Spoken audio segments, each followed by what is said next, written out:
أعوذ بالله من الشيطان الرجيم بسم الله الرحمن الرحيم ليشهدوا منافع لهم ويذكروا اسم الله في أيام معلومات على ما رزقهم من بهيمة الأنعام فكلوا منها وأطعموا البائس الفقير تاکہ وہ اپنے فوائد بھی پائیں اور مقررہ دنوں کے اندر اللہ نے جو مویشی چوپائے ان کو بخشے ہیں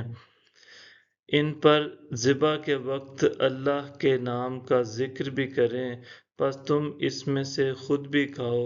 اور خستہ حال محتاج کو بھی کھلاؤ۔ ثم ليقضوا تفثهم وليوفوا نذورهم وليطوفوا بالبيت العتيق، پھر انہیں چاہیے کہ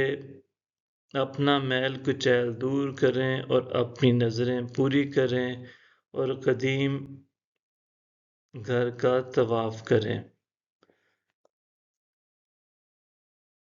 ذَلِكَ وَمَن يُعَظِّمْ حُرُمَاتِ اللَّهِ فَهُوَ خَيْرٌ لَّهُ عِندَ رَبِّهِ وَأُحِلَّتْ لَكُمُ الْأَنْعَامُ إِلَّا مَا يُتْلَىٰ عَلَيْكُمْ فَاجْتَنِبُوا الرِّجْسَ مِنَ الْأَوْثَانِ وَاجْتَنِبُوا قَوْلَ الزُّورِ۔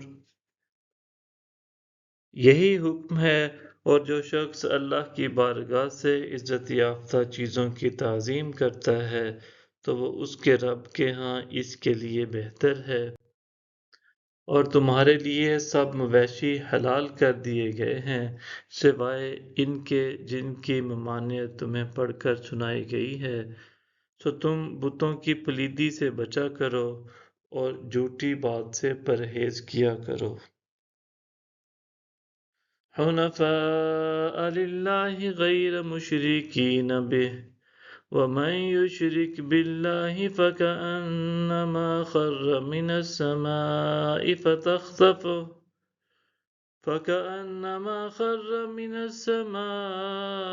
فتخطفه الطير أو تهوي به الريح في مكان سحيق۔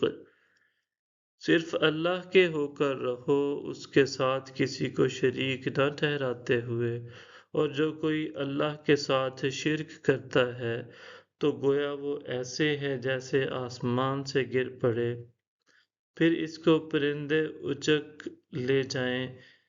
یا ہوا اس کو کسی دور کی جگہ سے نیچے جا پھینکے۔